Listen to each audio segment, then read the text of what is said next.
How's it going, everybody? DSCuber here, and today I'm bringing you guys an unboxing of some puzzles that I picked up at Barnes & Noble. Let's get right into it. The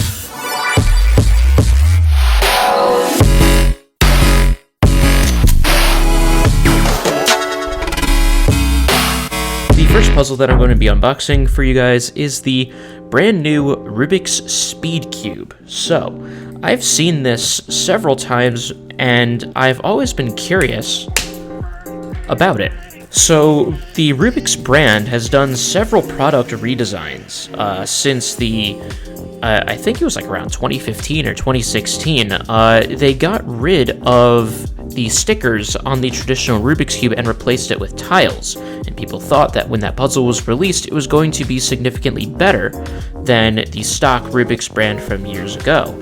And that wasn't necessarily the case. Then they came out with a Rubik's SpeedCube and a DIY SpeedCube, and then they redesigned the product yet again, and it's weird. I think this is like the third or fourth product iteration since they did that redesign. So here it is, and it's a little dusty. Like, I don't know, can you guys see that? Like, look at all those like scratch marks and stuff that are on this puzzle, and this was brand new. I mean, look at that one. It's especially offensive on the green face, and I don't know, maybe it just has to get cleaned off. I don't know if that's residue or something. But yeah, the whole puzzle kind of just looks a bit dirty. And doing a quick wiping off on my mat didn't seem to do anything. So maybe I'll just take a damp cloth and clean it off later.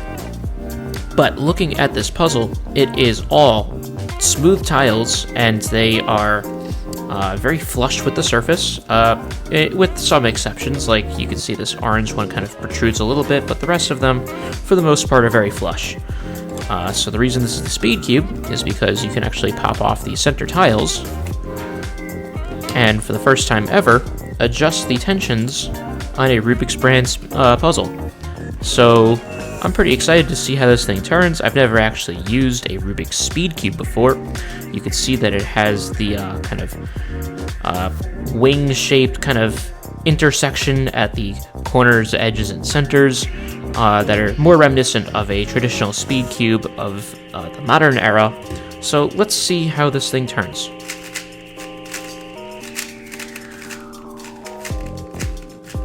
Wow, and I'm actually pretty impressed with this. It's not bad. I mean, it doesn't compare to, for example, something like my Weilong GTS 2M, which has a notable clicky sound because this is the magnetic version. But this is still my go-to main after so many years of having this. I mean, I've been attempting to replace it with this one. The MF3 RS2, I believe, V1. Puzzle names are weird, but I like the feel of the magnetic puzzles more. And let me just put that one back. This one isn't horrible. I mean, I've seen worse out of something that's supposed to be a SpeedCube. I would actually say this is probably more in line with, like, I don't know, probably like one of the Dayan cubes, but it's a little bit tighter than that. You know, it's smooth. You can do, you know, your corner cutting. Let's actually see how corner cutting does on this. Okay, so you can't really do half a piece, and you can't do like a third of a piece. It's tight on a third of a piece, a little less than a third of a piece. Actually, yeah, I'd say you go like line to line. So this is like a third, approximately, which isn't awful. And it's the same thing here. And let's try reverse corner cutting. So this is what would probably be a quarter of a piece, and you can do it just fine. This is line to line, and it jams up. So probably about a quarter of a piece. Not awful. So I'm thoroughly impressed with, you know, how the Rubik's brand did this. And I could have sworn that the SpeedCube was actually a collaboration between the Rubik's brand and GAN Cube. And I'm looking at the box, and it doesn't say anything about the GAN Cube on here. So maybe I'm incorrect on that. And usually, you know, there's other stuff that's at the bottom of these boxes. Nothing. Good job, Rubiks. Usually you're supposed to include some extra stuff in the box. That is not the case. So I'll just go ahead and toss that box later on. In the meantime, this puzzle is all nice and scrambled, so let's give it a solve. And I'll throw a timer up on screen just so you guys see how I'm doing. I have no idea. But I am not a SpeedCuber by any means. I mean, I'm okay, but I'm not, you know, great.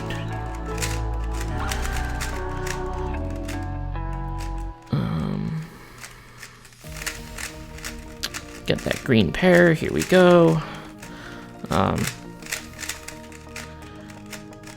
I completely screwed up that algorithm.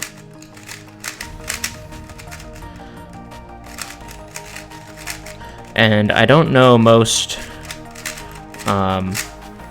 PLLs, but there's my solve. Not awful.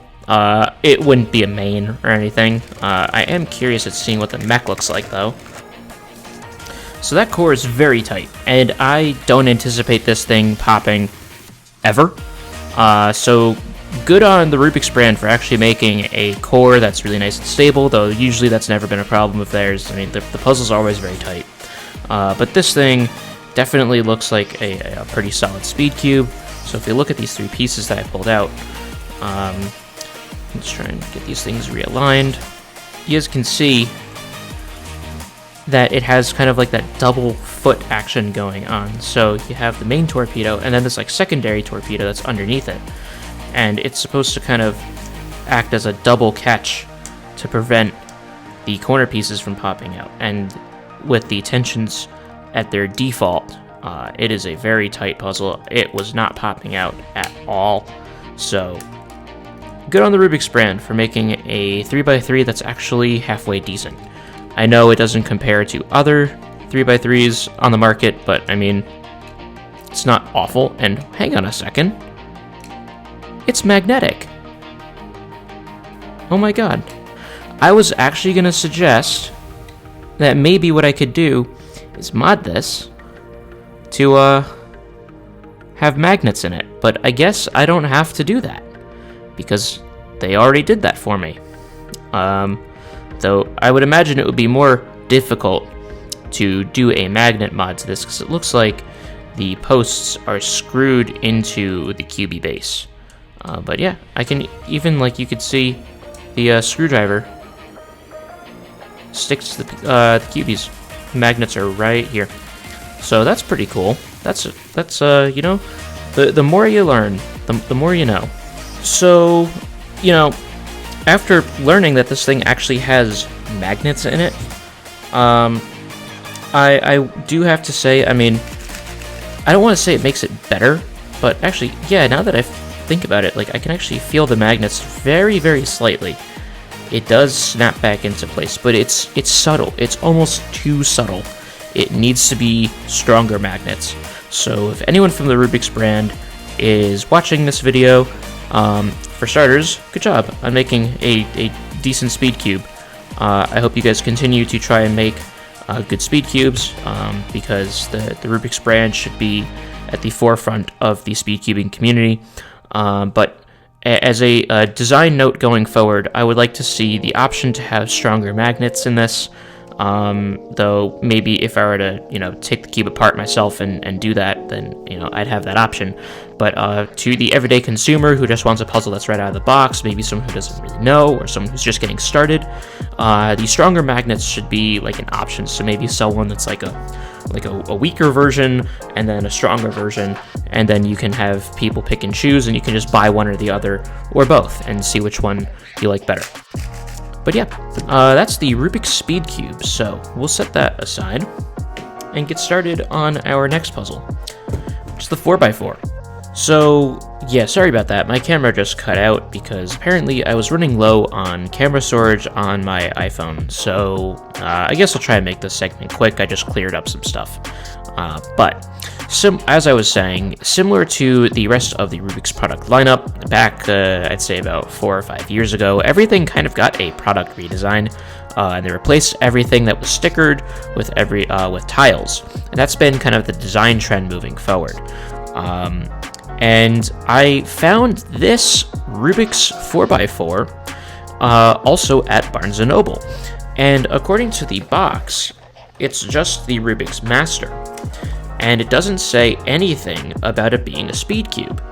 However, this is more like a mini 4x4 as opposed to the more full-sized 4x4, and they actually had the full-size 4x4 next to this one. So I don't know what's up with that. I don't know if this is like their attempt at a speed cube and they just didn't brand it that way, like in the packaging, or if this is another version or generation of the 4x4. I really don't know. And I'd never seen a mini Rubik's 4x4 before. I've seen the full-sized ones, and I've seen videos on them, and I knew that it sucked. So I'm like, I'm not going to pick it up. But I saw this one, and because I'd never seen it before, I'm like, I just have to pick this up. So this will be the first time that I'm ever using a Rubik's branded 4x4. So here's some first turns.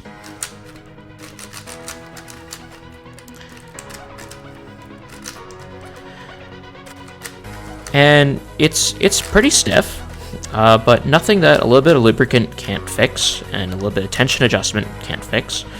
I do see there are screws in the middle of this, so I think I'm gonna adjust the screws and maybe toss in a little bit of lubricant, and I will get back to you guys in just a second.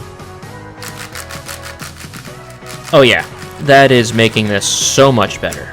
And, you know, obviously I didn't lube it technically the right way. You're supposed to take the cube apart. You're supposed to, you know, work it into all of the underlying pieces. I don't really care about that. This stuff is also ancient.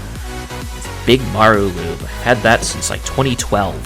So, longer than some of you guys watching this have probably been alive. So that's kind of scary to think about. That's making me feel old. But yeah, so if you're also noticing as I turn this cube, I am not scrambling the centers because I don't know how to solve a 4x4. I mean, I do, but I also kind of don't. Like, I don't do 4x4 very frequently. I actually do 5x5 way more frequently. That's why I've got this one sitting right here. So, yeah, I mean, I'll go ahead and give this thing a solve like a 3x3, just so you guys could see it in action. But I am not going to embarrass myself trying to figure out 4x4 on camera. It would be like the 5th only solve that I've ever done on a 4x4, so at some point I will learn it. And you know what, maybe editing this video will motivate me to do that, because I currently don't really have any of the algorithms memorized for the edge pairing and stuff.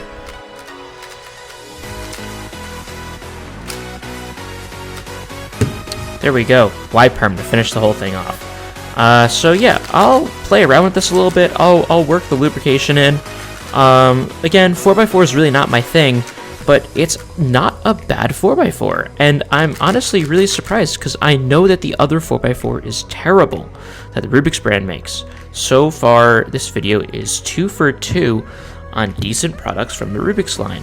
So far, we've got the Rubik's Speed Cube and the Rubik's Mini 4x4, which you could actually tell they are almost the exact same size. You can tell that the 4x4 is a little bit bigger, but not by a whole lot. The footprint, it's only a few millimeters bigger, so definitely more of a mini cube. But while I was looking for my Maru lube, I actually discovered that I have one more Rubik's brand puzzle to showcase in this video. And that is the original Rubik's product. This is the tiled cube that I mentioned earlier when I was talking about the Speed Cube. They redesigned all of their products and they replaced everything with tiles. So I can guarantee you this one's going to be awful. And if you're wondering why the plastic was open, it's because when I got this a while ago. I didn't really care about making an unboxing video, and then in the middle of taking the plastic off and I like cut the tape and stuff, I was like, screw it, I'll make a video. And then I just closed the lid and I pretended that it was unopened, which is true. I haven't actually turned this cube, so let's go ahead and do that right now. Oh yeah, awful. Clacky, crunchy.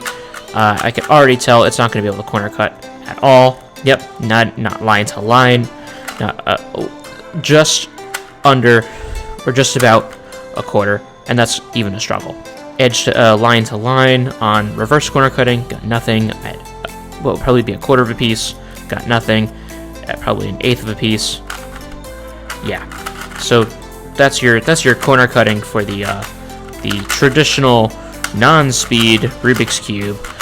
So if you are someone who likes to give puzzles as gifts, if you're going to consider a Rubik's brand, you know, you walk into the store, you see the line of puzzles, and you're tossed between the regular Rubik's Cube and something that's actually halfway decent, like the Rubik's Speed Cube. Go ahead and pick up the Rubik's Speed Cube. It's not awful. This is. So, yeah, I mean, it is just a pain to turn. It's catching literally every other turn. Very, very crunchy sounding. I have headphones on, so I can't tell how loud it truly is. But if I can hear it quite prominently through my headphones, I can only imagine what it sounds like for you guys. Heck, I wouldn't be surprised if it was actually drowning out my voice the entire time. So, that's the Rubik's unboxing. So we got the Rubik's Speed Cube, the Rubik's Mini 4x4, and the traditional Rubik's Cube. And I'm going to call it here. So thank you guys so much for watching this unboxing video. If you guys enjoyed and you'd like to see more cubing content, be sure to hit that subscribe button and the bell icon to be notified of future uploads. Anyway, keep on cubing and have a great day.